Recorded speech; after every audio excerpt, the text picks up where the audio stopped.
Namasté les amis, c'est Lucas pour un nouveau podcast. Alors aujourd'hui, je vous amène à Hong Kong et Shenzhen, en Chine, où j'ai fait un petit séjour en octobre dernier. Je vais vous en parler, vous raconter les grandes lignes et vous glisser bien sûr quelques petits conseils, quelques petites infos qui pourront vous servir si vous aussi vous envisagez de faire ce petit voyage asiatique. Voilà, tout simplement. Donc moi, ce qui me marque souvent quand je fais un voyage, quand je débarque dans une nouvelle ville, un nouveau pays, c'est les premières impressions. Vous savez, enfin c'est pareil quand on rencontre quelqu'un, on a toujours une impression, ce qu'on appelle la première impression, bonne, mauvaise, juste, fausse, peu importe. C'est comme ça qu'on le ressent. Et donc, quand je suis arrivé à Hong Kong, j'ai eu plusieurs impressions. Déjà, la première, c'est cette espèce de paysage que je trouve assez inédit. C'est-à-dire, dès l'atterrissage, vous voyez en fait toutes ces îles et tous ces immenses buildings. Pour info, enfin, vous le savez peut-être, mais Hong Kong est la ville où il y a le plus de buildings au monde. Donc, c'est immense. Tout ça noyé au milieu d'une jungle. Car en fait, la plupart, je crois que c'est genre peut-être 5 ou 10% de l'île est constructible. Enfin, autorisé à construire, c'est une autre histoire, on n'a pas le temps de développer ça ici. Mais donc, le reste, c'est que de la jungle, de la montagne, de la colline. Et vous avez des buildings qui poussent au milieu de ça. C'est un paysage tout à fait surprenant. Pour vous donner une idée, bon là, ça c'est vraiment que pour, j'allais dire, ceux qui connaissent vraiment. À Marseille, il y a un quartier qui s'appelle le Roi d'Espagne. Bon, c'est 3-4 tours au milieu de la colline. Et ça fait vraiment... c'est assez choquant, assez perturbant parce que ça ne colle pas. Vous voyez, le décor ne colle pas avec des immeubles. À Hong Kong, c'est pareil, mais puissance 1000. Alors, Hong Kong, vous le savez peut-être pas, mais ce n'est pas qu'une île. Il y a Hong Kong Island, bien sûr, l'île principale, l'île historique, j'ai envie de dire. Et puis, il y a tout un tas d'îles autour, comme l'île de Lanto, par exemple, qui est qui est celle de l'aéroport, en fait, puisque l'aéroport est sur une île artificielle rattachée à l'île de Lanto. Il y a plusieurs îles, je sais pas combien il y en a, dans 3-4 grosses, peut-être une multitude de toutes petites. Et puis Hong Kong, c'est aussi une partie continentale. Il y a tout ce qu'on appelle les nouveaux territoires, entre autres, et notamment le quartier je sais, Kowloon, voilà, en fait, c'est carrément sur le continent, c'est carrément en Chine. Ce qui fait qu'en fait, Hong Kong et la Chine sont frontaliers de façon terrestre. Il n'y a pas ils ne sont pas séparés par la mer.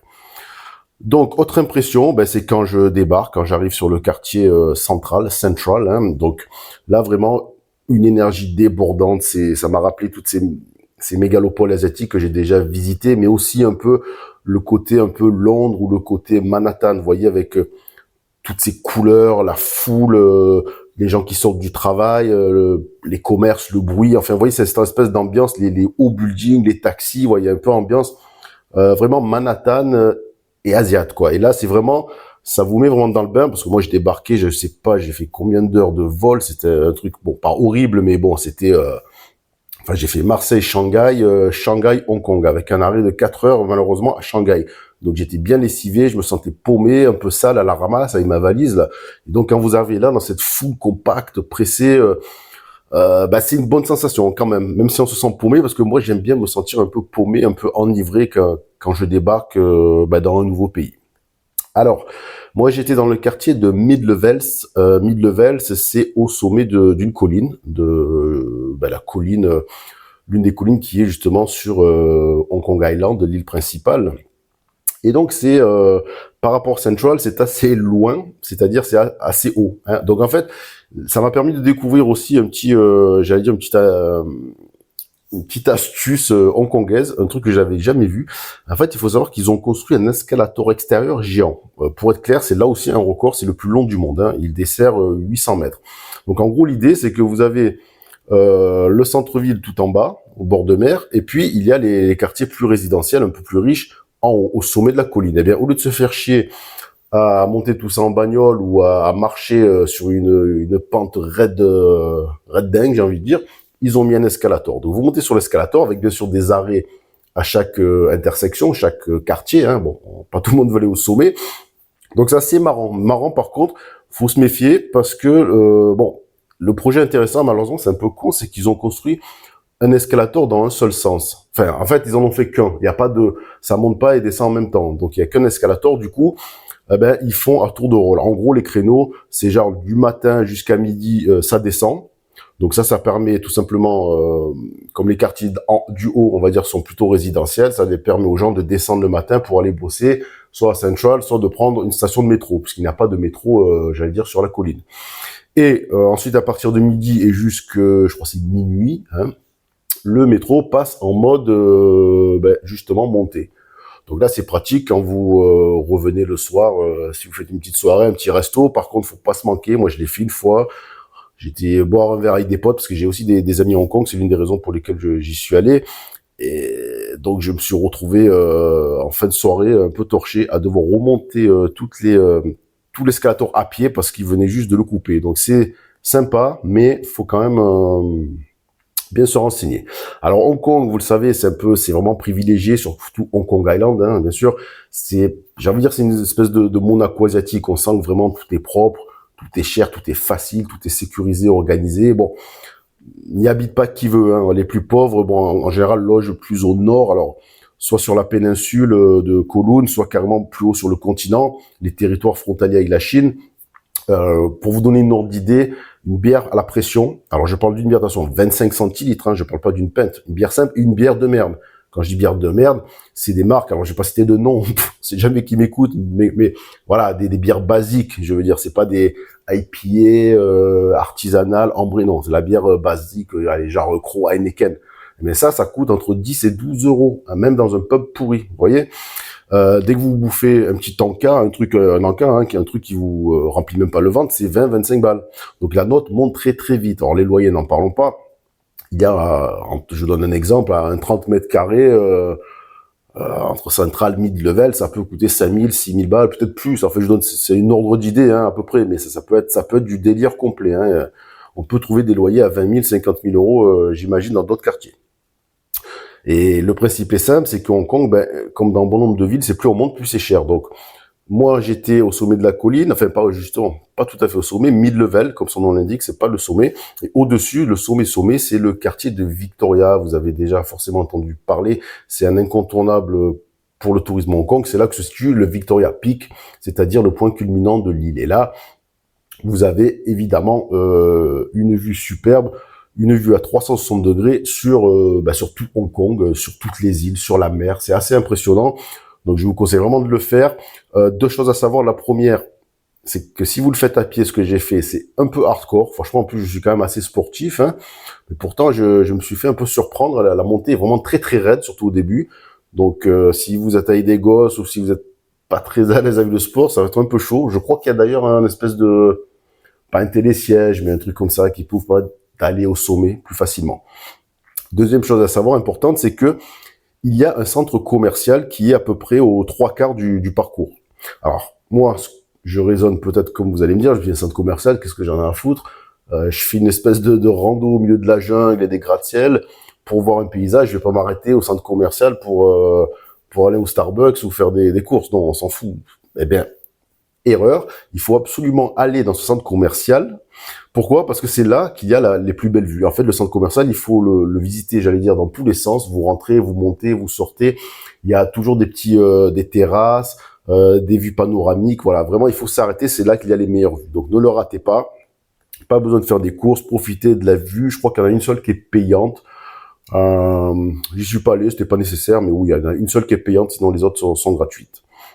Donc, Hong Kong Island, c'est aussi, il y a d'autres quartiers sympas. Il y a Wan Chai, c'est un peu le quartier commerçant avec une vie nocturne intéressante. Central, vie nocturne aussi pas mal. Dans un autre registre à faire, c'est Repulse Bay. Donc, comme son nom l'indique, c'est un quartier en bord de mer. Vous avez des plages super, propres, et vous avez aussi particularité, pas mal de restaurants, de bars de bord de mer. Donc là, pareil, c'est quand même un quartier hyper huppé, aisé. N'habite pas qui veut. C'est une espèce j'ai envie de dire, une espèce de Côte d'Azur, sauf que la jungle, en fait, remplace la pinette. Donc, c'est à faire. N'hésitez pas, vous pouvez prenez le taxi ou Uber, c'est pareil. Alors maintenant, ce qui est dingue en Asie, je savais pas, maintenant, les taxis traditionnels sont aussi inscrits sur Uber. Donc, en fait, le serpent se mord la queue, ça devient n'importe quoi. Mais si vous voulez rencontrer, j'allais dire, le Hong Kong un peu plus populaire, un peu plus chinois, il va falloir quitter l'île principale et se rendre en face. Alors en face, on y va comme on veut, en taxi, en métro, en ferry aussi, je l'ai fait, voilà, au choix. Alors ferry sympa pour la vue, Si vous êtes pressé, métro, c'est la péninsule donc de Kowloon, comme je disais. Et plus particulièrement, il y a le quartier de Mongkok, qui est juste de l'autre côté de la rive. Donc là, voilà, vous allez trouver une espèce de chaos, un petit chaos chinois, hein, avec des marchés, des boutiques, ou de la street food. Alors, il y a la rue principale. Si vous éloignez un peu, les rues un peu adjacentes, vous allez voir, c'est un peu plus chinois, un peu plus underground, j'ai envie de dire, un peu plus... local, quoi. Voilà, c'est où les gens vivent. Donc, sortez un peu des sentiers battus dans le quartier, c'est intéressant. Et là aussi, un nouveau record, décidément, Hong Kong détient tous les records du monde.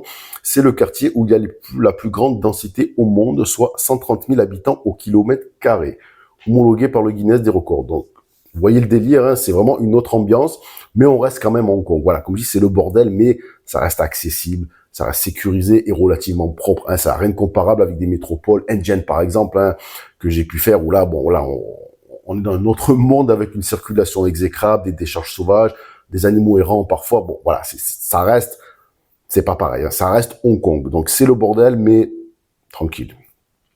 Donc vous l'avez deviné, Hong Kong, c'est vraiment une qualité de vie exceptionnelle. Franchement, on peut tout y faire. On peut y faire la fête avec excès parfois. On peut rapidement se retrouver dans une jungle urbaine, mais également dans la vraie jungle. C'est ça qui est pratique juste à côté. On peut aussi aller. Alors il y a beaucoup de plages. Évidemment, j'ai juste fait une seule. Hein, j'avais pas trop le temps et ni l'envie spécialement. Mais quand on y reste un moment, voilà, c'est sympa. Il y a vraiment tout semble possible. Il y a vraiment de tout. Hein. C'est un peu comme nos villes du sud, du sud-est, en France, en Provence. Voilà, il y a la campagne, la forêt, la mer, la montagne pas loin. Enfin, il y a les grandes villes. Enfin, il y a un peu tout. Donc c'est vraiment sympa.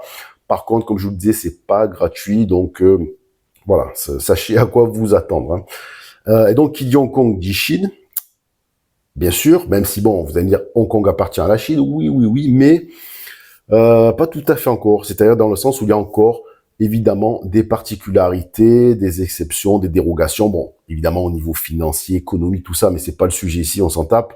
Je vais vous parler de choses concrètes de voyageurs. Et les deux plus évidentes particularités, c'est que d'une part, Hong Kong a sa propre monnaie, et d'une autre, c'est que Hong Kong a une frontière, une vraie frontière avec la Chine. Hein, c'est pas juste bon, on aurait pu s'imaginer que c'était pareil, c'est la Chine, ça y est, c'est rattaché à la Chine, il n'y a pas de frontière, ou juste un petit truc pour marquer le coup, hein, comme chez nous en Europe, les frontières fantômes qui n'existent plus, où il y a un petit douanier qui contrôle une personne sur 10 000, non, il y a vraiment une vraie frontière. Et la monnaie, eh bien, pareil, il y a... alors là, c'est moins chiant, c'est-à-dire que les monnaies, moi je me suis dit, putain, ils ont tous leur monnaie, tu as le Hong Kong dollar Hong Kong, donc le yuan en Chine, juste à côté, il y a Macao, j'y suis pas allé... Bon, je suis pas allé, donc je vais pas en parler, mais je sais que Macao aussi a sa propre monnaie, donc ça fait, il y a 3 monnaies en gros sur, j'allais dire, trois villes, enfin 3 pays, 3 entités qui se côtoient, qui sont côte à côte et où les gens vont et viennent, donc c'est peut-être pas très pratique. Sauf que là, ça va, parce que 1 euro, ça équivaut à 8 Hong Kong dollars et à 7,5 yuan. Donc voilà, c'est pas, il y a pas besoin de tout repenser, tout recalculer quand on passe la frontière. Donc, la frontière, justement, ça c'est le truc, la question que je m'étais posée avant d'arriver à Hong Kong, c'est-à-dire de me dire, est-ce que ça va être facile d'aller en Chine, ils vont pas me casser les bips? Non. La frontière est bien réelle, comme je vous le disais, sauf que les visas, aussi particularité, ce ne sont pas les mêmes visas, les mêmes conditions que l'on soit à Hong Kong ou en Chine. Hong Kong, un Français peut séjourner 90 jours sur le territoire, sans visa et sans se justifier, enfin. Alors d'après un pote, il m'a dit que comme ils avaient perdu tellement de touristes avec le Covid, c'est que maintenant ils en ont rien à foutre. Ils emmerdent personne, ils vous posent pas aussi toutes ces questions, et vous partez quand, et je peux voir votre billet retour, et vous allez dormir chez qui? Non, ils s'en foutent, rentrez. Du moment que tu n'es pas fiché terroriste ou je sais pas quoi, allez, c'est bon, tu peux rentrer, donc aucun problème. Par contre, pour aller en Chine, c'est une autre histoire. Donc, si vous avez déjà planché sur le sujet, vous savez que pour avoir un visa en Chine, c'est assez fastidieux. Il y a des démarches à faire depuis la France. Je sais qu'à un moment, il fallait envoyer son passeport à l'ambassade. C'est peut-être encore d'actualité. C'est lourdingue. Il faut le faire avant. Bon, quand on aime l'impro, franchement, c'est pas top. Hein. C'est pour ça que je n'étais jamais allé en Chine juste alors que j'avais eu l'occasion quand j'étais en Asie, mais j'avais pas envie de m'emmerder les paperasses, à tout anticiper. Donc, la bonne nouvelle, c'est que depuis 2023, la Chine a largement facilité les formalités d'entrée pour les Français et d'autres nationalités. Donc, en gros, un Français maintenant peut séjourner pour une durée de 15 jours max sans visa. L'autorisation, en fait, se fait comme, je sais pas si vous êtes déjà allé, par exemple, je crois en Thaïlande, ils font ça en Malaisie, Vietnam aussi le font pour le court terme. En gros, ben, vous arrivez, il y a rien à faire avant. Enfin, au Vietnam, je sais pas, mais bon, voilà, il y a rien à faire avant, quoi. Comme vous débarquez, vous arrivez à l'avion, vous allez à la douane, vous montrez votre passeport et éventuellement on vous pose 2, 3 questions. Allez hop, c'est bon, allez-y, vous pouvez rester 15 jours, voilà. Vous voyez, donc il y a vraiment rien à faire, ça c'est super. Et là, je viens, en préparant ce podcast, je viens en regardant, en checkant sur le site des affaires étrangères français, je viens d'apercevoir qu'ils viennent depuis fin novembre 2024, prolonger et agrandir cette dérogation. Donc en gros maintenant, c'est plus 15 jours, vous pouvez rester 30 jours sans visa, c'est super, ça vous permet de rentrer plus dans les terres. Et ça a été reconduit. Alors jusqu'à quand? J'en sais rien, à vous de voir. Mais si vous êtes intéressé par la Chine pour un court séjour, ben n'hésitez pas, profitez-en, parce que c'est vraiment enlever une épine dans le pied que d'éviter toutes ces tracasseries administratives, douanières qui sont chiantes. Voilà, on a autre chose à faire. Donc du coup, pour revenir à nos moutons, j'ai décidé de passer juste 2 nuits en Chine, puisqu'après je continue. Je devais aussi aller à Bangkok. Enfin, j'ai fait plusieurs endroits, entre autres, donc j'avais pas le temps de rester 6 mois à Shenzhen, donc je suis resté que 2 nuits. Et puis bon, il paraît que ça suffit, donc voilà. Donc Shenzhen, c'est pour vous donner une idée, c'est vraiment une mégalopole. Et c'est situé pile poil de l'autre côté de la frontière. En fait, ça c'est collé à Hong Kong. Et vous savez quoi, en fait, tout a été, ça a été facile. En fait, plus facile que je ne le pensais. Finalement, les Chinois ont dit ils sont rigides, méfiants. Bon, j'y suis allé et j'y ai pénétré assez facilement. Donc en fait, il suffit de prendre le métro depuis Hong Kong, donc depuis par exemple la station Admiralty, celle que j'ai prise, donc c'est vers Central, direction le nord, et le terminus qui s'appelle Lo Wu. Voilà, là c'est l'un des postes frontaliers, donc une fois que vous arrivez à Lo Wu, vous descendez comme tout le monde du métro, vous marchez un peu, 100 mètres, 200 mètres, hop, et vous arrivez au poste frontalier. Donc là on va vous demander, il y a un petit formulaire à remplir avec des questions à la con, qui vous êtes, pourquoi vous venez, où vous allez, bon, voilà, quand vous partez, bon bref, voilà, vous remplissez ça, ça prend 2 minutes. Vous laissez aussi vos empreintes, bon ça on n'y échappe plus nulle part, c'est pas que la Chine qui fait ça, les empreintes, les photos, bon classique. Et le douanier vous pose quelques questions. Alors moi il m'a même pas emmerdé, il m'a juste demandé première fois en Chine, oui, pourquoi faire, tourisme, vous partez quand? Dans 2 jours. Ok, bonnes vacances. Voilà, il m'a pas parce que vous savez, dans certains pays, ils vont vous demander votre billet de sortie. J'avais fait une vidéo, un podcast sur ça, d'ailleurs, sur ma chaîne, pour essayer, pour vous expliquer comment contourner cette contrainte, parce que des fois, on n'a pas le billet retour. Bon, à mon avis, en Chine, c'est pas valable. S'ils vous le demandent, vous êtes malin. Mais là, c'est bon. Ils m'auraient demandé, voilà. Je crois que c'est peut-être été le pays le plus facile pour rentrer dans tous mes voyages. Alors je parle de voyage hors Europe bien sûr, alors que finalement c'était l'un des plus difficiles, peut-être avec la Russie ou la Corée du Nord, où on se dit putain pour rentrer ils vont m'emmerder. Ben non, c'était facile. Donc quand je suis remonté à la surface, en première impression, comme je parlais tout à l'heure, voilà, je tombe sur une avenue immense, un soleil de plomb et des scooters fous. Alors voilà, là aussi, les scooters, ça c'est vraiment un petit truc sur lequel s'attarder. Déjà les scooters, à Shenzhen, il y en a plein, il y en a partout. Ensuite, c'est uniquement des scooters électriques. Assez dingue, ils sont vraiment à la pointe, en avance surtout. Les mecs, c'est du 100% électrique. Et les 3/4, c'est des livreurs, donc c'est quand même dingue. Et le truc le plus frappant, c'est qu'en fait, les scooters ne roulent pas sur la route, non, ils roulent sur les trottoirs. Voilà, ils roulent sur les trottoirs sont larges, assez larges. C'est pas les trottoirs de Marseille ou Paris. Ils sont très larges, mais ceci dit, moi au début j'ai pété un plomb, j'ai fait parce qu'en fait le truc c'est que les scooters sont prioritaires, c'est-à-dire ils foncent, ils klaxonnent, bip bip bip, et en fait les piétons s'écartent et les laissent passer. Donc en gros le piéton n'est plus maître sur son trottoir, c'est quand même dingue. Donc au début j'avais envie de râler, de me rebeller, mais après j'ai dit bon c'est bon, ferme là, fais comme tout le monde, à Shenzhen, fais comme les Chinois, et puis voilà. Donc c'est une habitude à prendre. Par contre la nuit, là c'était le jour quand je suis arrivé, mais un peu plus tard dans la nuit, quand il y a des endroits un peu mal éclairés, des fois c'est un peu chaud, quoi, parce que les scooters, tu les vois pas arriver. Bon, bref, c'est comme ça. Donc Shenzhen, c'est vraiment une ville spécifique, c'est-à-dire que c'est une ville nouvelle. En gros, elle a connu une croissance, un truc de malade, en fait, que même nous, on peut pas imaginer en Europe. C'était juste un espèce de petit village, de petite ville dans les années 70, et ils ont réussi à métamorphoser ce truc en une mégalopole de 17 millions d'habitants. Sur 1991 km², j'ai checké. Donc, pour vous donner un exemple, Paris, c'est 105 km², Marseille, je crois que c'est 200. Donc voilà, on est vraiment dans une autre planète. Et en ce qui concerne les records, une fois de plus, Shenzhen est la deuxième ville au monde comptant le plus de gratte-ciel. Devant New York, ils les ont dépassés, et derrière, on l'a dit, Hong Kong, qui est numéro 1. Donc c'est quand même dingue de se dire, en fait, les deux villes qui sont quasiment collées, à eux deux, c'est les numéro 1 et numéro 2 en nombre de gratte-ciel. Donc si on peut imaginer un jour que les deux mégalopoles se regroupent via l'urbanisme, ben ça sera vraiment un truc, j'allais dire, de malade. Bref, voilà. Donc résultat, c'est que Shenzhen, tout est neuf, tout est propre, tout est démesuré, et peut-être un peu trop. C'est bon, je le savais en venant, on me l'avait déjà dit, c'est que ça enlève un peu du charme. Forcément, il y a plus ce charme qu'on a des vieilles villes comme Rome, Paris. Même si vous allez par exemple, il y a encore l'histoire en Asie, vous allez à Bombay, Delhi, il y a beaucoup de vestiges. Vous allez au Vietnam, mais là c'est tout neuf, donc bon. Bref, donc c'est toujours pareil, c'est des très larges avenues, vraiment très très larges, sans fin. C'est-à-dire que je trouve que vous pouvez marcher pendant 3 jours, l'avenue elle s'arrête pas, la ville non plus. Et des buildings tous hauts les uns que les autres, et surtout des centres commerciaux. Alors ils adorent ça, les centres commerciaux, c'est dingue. Il y en a vraiment, il y a des quartiers, j'en ai vu, il y en a un quasiment tous les 100 mètres, même pas à 50 mètres, c'est hallucinant quoi. Et puis, par contre, niveau électrique, c'est vrai que les Chinois, on les critique, la pollution, machin, le charbon, en attendant, ils sont largement en avance sur les projets que l'on a en Europe. Eux, ils sont tous électriques. C'est quasiment que des bagnoles électriques, des Tesla, des marques chinoises, et les scooters, évidemment. Donc ça, c'est bien aussi parce que ça évite le silence, et puis au moins, c'est quand même appréciable, quoi. Voilà. Et là aussi, il y a du fric, il y a de l'argent. Shenzhen, c'est pas une ville de pauvres. Vous allez le voir rapidement. Il suffit de regarder les bagnoles, regarder les tenues vestimentaires, regarder les hommes, les femmes, comme ils s'habillent, se maquillent. On voit qu'il y a de l'argent, quand même.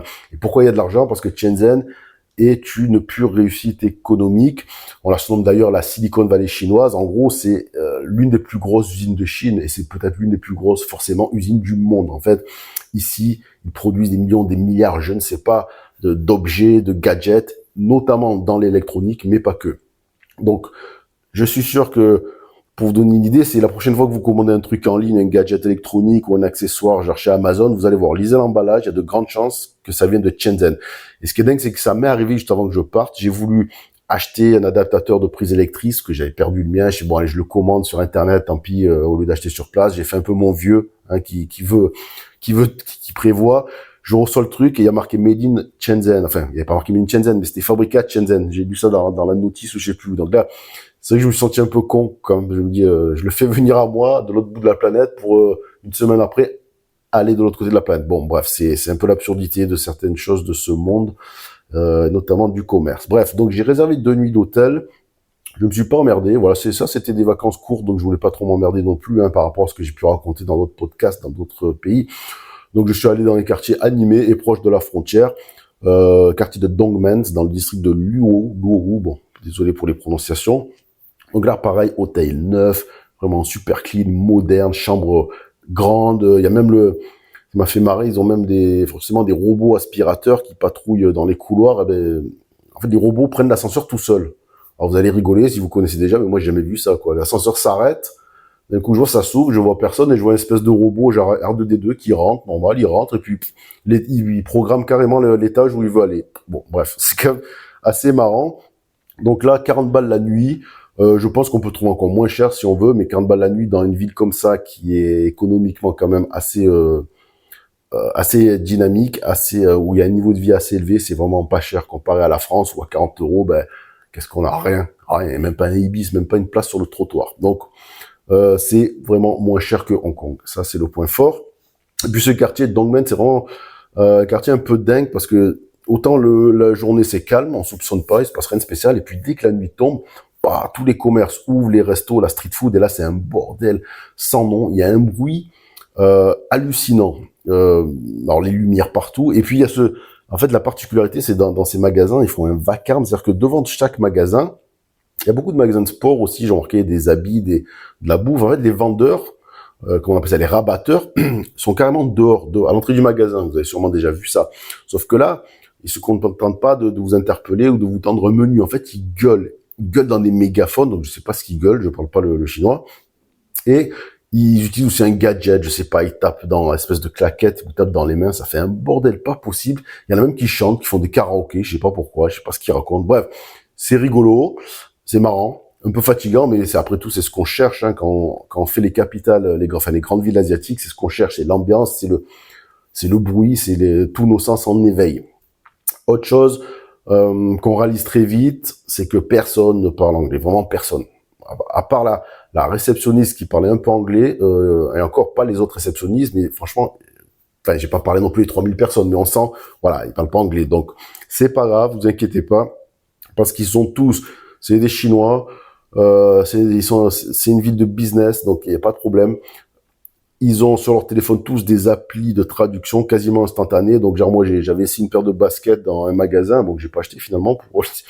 Et la fille, elle me demande ma pointure et tout, tac, ce que je veux. Je sais plus ce que je lui réponds. Elle parle hop, dans son téléphone, elle me donne la traduction directe. Ça va aussi vite que si on parle. Ils sont super rapides. Autre truc que j'ai halluciné, peut-être que vous connaissez, peut-être ça existe en France, mais j'avais jamais vu. C'est que quand vous allez dans un Foot Locker, je sais, par exemple, à Marseille, la dernière fois que j'étais, je commande, je dis, ouais, je veux celle-là en 43. Le mec, il part 2 heures après, il descend, je sais pas où il va, ouf. La paire, elle arrive jamais. Eux, ils tapent, je sais pas où, sur leur portable, tac, tac, la paire, instantanément, quasiment 10 secondes, elle sort du sol, la paire sort du sol. Il y a un mec en bas, peut-être qu'il l'a mise, mais c'est super rapide, c'est hallucinant, quoi. Il n'y a pas d'attente, il n'y a rien. Ils sont vraiment très performants.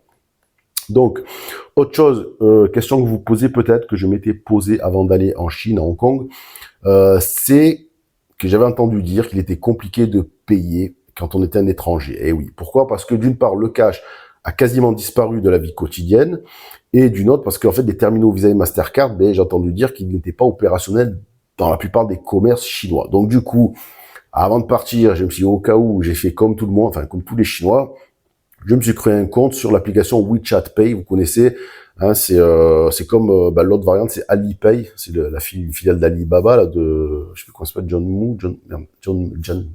John Ma, merde, j'ai oublié son nom. Bref, vous voyez de quoi je parle. Donc, il y a des applis que vous pouvez télécharger depuis la France, hein, sur les stores habituels, il n'y a pas de souci. Il y a des versions françaises maintenant, ou anglaises, je sais plus, mais en tout cas, c'est pas bien compliqué. Et donc, ça permet de faire des achats via son téléphone, comme vous pouvez le faire avec Apple Pay ou je sais pas quoi, avec le QR code. Donc, le commerçant vous tend un QR code, vous le scannez, le prix s'affiche, vous validez, et voilà, le paiement est fait. Donc, finalement, ça n'a pas été aussi compliqué que ça a même été simple. D'une part parce que à Hong Kong, alors Hong Kong c'est à part, ça reste international, donc déjà sur l'île tout le monde accepte le cash. Les distributeurs prennent tous carte Visa, American Card, tout ce que vous voulez, et les paiements par Visa se font aussi partout. Donc là, Hong Kong, pas de problème, il y a rien à faire, pas besoin d'appli, de je sais pas quoi, de WeChat. Hein. Votre carte classique, alors une carte internationale c'est mieux, hein, une Visa Premier ou une Mastercard, je sais plus comment ça s'appelle, c'est mieux que votre carte de base, sinon vous allez payer beaucoup trop de frais. À Shenzhen, alors Shenzhen, c'est vrai, par contre là, on voit la différence. Dès que je suis arrivé à Dongmen, je suis ressorti pour aller manger, là j'ai vu, ouais, tout le monde paye avec son téléphone, en scannant le QR code. Vraiment, tout le monde, j'allais dire, même le type qui vend des brochettes au black, vous savez, dans une rue, un peu à l'arrache, le street food, même lui, il a son code barre, hein, pour être payé. C'est bien simple, j'ai jamais vu personne utiliser de carte ou d'espèces, excepté moi, évidemment, parce que, pourquoi? Ben voilà, j'ai voulu faire à ma façon. Alors pourquoi? Parce que surtout quand je suis arrivé, je me suis empressé de retirer du cash. Ce que je fais tout le temps, c'est un vieux réflexe, vous savez, on sait jamais. Dans un nouveau pays, il faut toujours avoir du cash sur soi.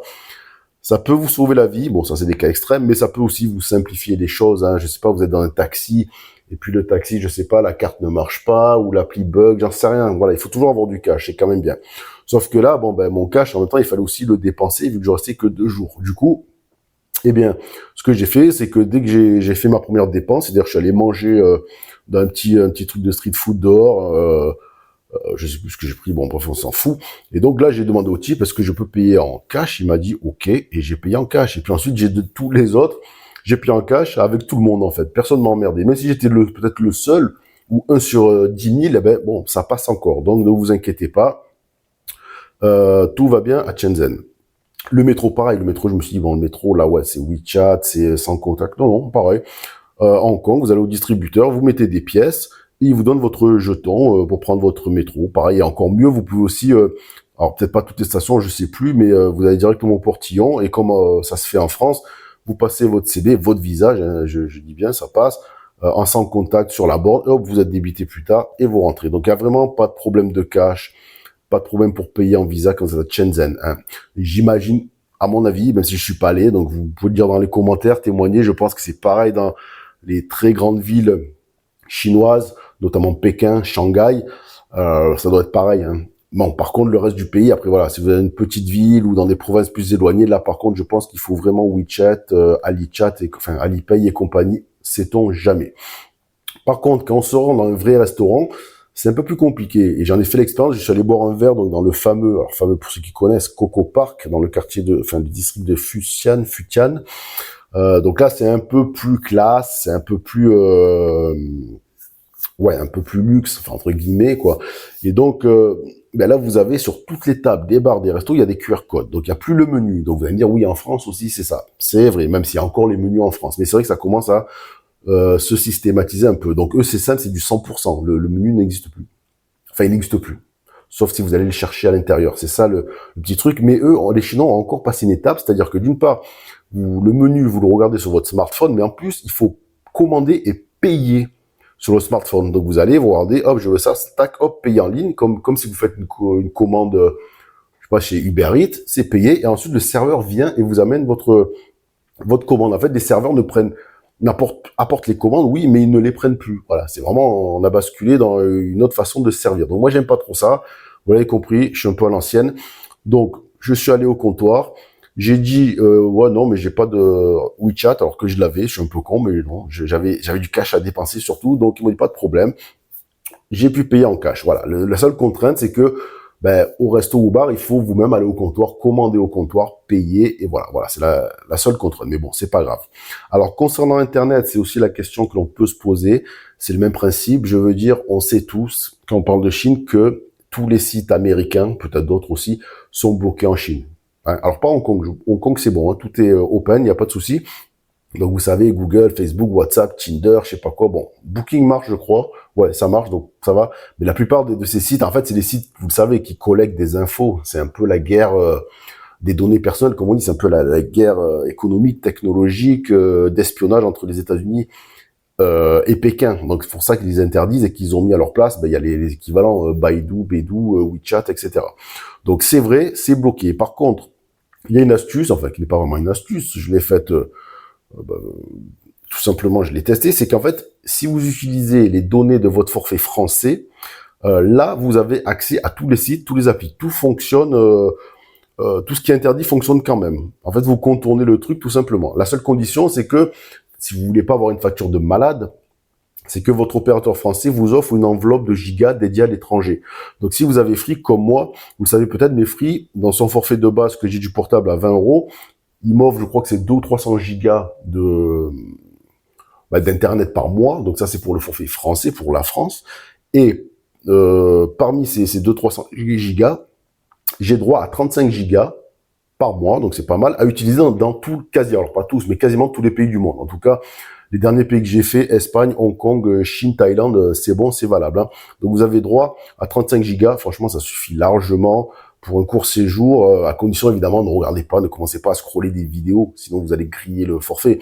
Mais si vous en servez comme moi, quand vous êtes dehors, juste pour échanger un petit message sur WhatsApp, regarder Google Maps, chercher un resto, voilà, des trucs basiques, ça suffit largement. Donc là, regardez votre opérateur, vérifiez si vous avez droit aux gigas à l'étranger. Je pense que la plupart le font. Ça vous permet de contourner les interdictions au lieu de passer par un VPN, de se compliquer la vie. Donc bilan, parce que je m'éternise, il faut conclure. Donc Hong Kong, je vous conseille fortement. Si vous voulez y aller, moi je vous y encourage. J'adore, c'est vraiment un endroit stimulant, unique, c'est vraiment agréable. Et puis ça vous donnera aussi un petit aperçu de ce qu'est la Chine. Hein. Alors c'est encore la Chine, mais ça reste quand même... il y a encore, on sent l'empreinte de l'Occident qui est encore assez forte, même si les Chinois en nombre, en culture, ont quand même clairement repris ce territoire. Hein. Mais attention, comme je disais, le coût de la vie est assez exorbitant, principalement sur Hong Kong Island. Donc, si vous êtes fauché, que vous êtes en mode backpacker, comme j'ai pu l'être dans d'autres conditions, franchement, c'est pas l'idéal.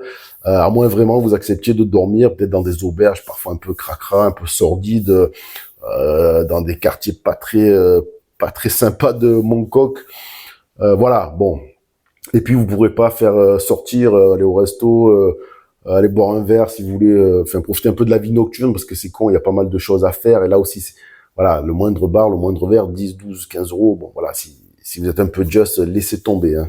Voilà. Ou alors sinon vous allez vous bourrer la gueule au 7-Eleven comme certains font, et après vous sortez. Donc ouais, vraiment s'enlever de la tête. Si vous avez des références Vietnam, Thaïlande en termes de coût de la vie, de pouvoir d'achat, non. Là, c'est toujours l'Asie, mais c'est quand même un autre monde. Alors, en ce qui concerne Shenzhen, vous avez compris, je vais être un peu plus mitigé. En fait, tout va dépendre du contexte, je dirais. Si vous séjournez à Hong Kong comme moi, vous êtes parti juste pour aller à Hong Kong ou peut-être Macao, faire un petit tour dans le coin. Si vous restez une semaine, 10 jours, bon ben parfait, faites un petit aller-retour à Shenzhen. Histoire de, comme moi c'était plus histoire de dire, allez, j'ai fait la vraie Chine. J'y suis allé une fois, au moins j'y serai allé. Voilà. En fait, c'est facile, c'est à côté, et puis en plus en ce moment il n'y a pas besoin de visa, donc profitez. Par contre, si vous ne passez pas par la case Hong Kong, honnêtement, je vois pas trop l'intérêt de visiter Shenzhen. Alors, attention, je parle uniquement de tourisme, hein, parce que je sais que beaucoup de gens y vont aussi pour le business. Là, c'est une autre affaire. Mais en termes de pur tourisme, je dirais, ce n'est que mon avis, mais quitte à visiter une ville chinoise pour la première fois, autant commencer plutôt par Pékin ou Shanghai, qui sont bien plus riches en termes de patrimoine historique, culturel. Voilà, Shenzhen, c'est une ville neuve, ça peut être sympa, mais voilà, enfin, vous l'avez compris. Donc, je vais terminer là. Et si vous êtes plutôt, votre délire, c'est plutôt le sous-continent indien ou l'Asie du Sud-Est, c'est plus ça qui vous branche. Alors moi, je vous invite à découvrir mon dernier livre, Aller simple pour la liberté. Donc c'est simple, c'est l'histoire de mon road trip que j'ai fait de 8 mois, tout seul en sac à dos à travers des pays comme l'Inde, le Sri Lanka, Malaisie, Vietnam, Thaïlande, Philippines. Donc si ça vous intéresse, je vous mets le lien dans la description. Ça peut vous inspirer si vous avez envie aussi un jour de peut-être prendre un congé sabbatique, de démissionner, de couper un peu les ponts avec votre vie en France ou ailleurs et de partir à l'aventure. Je vous conseille vraiment ce livre. Allez, merci de m'avoir écouté. Bye bye.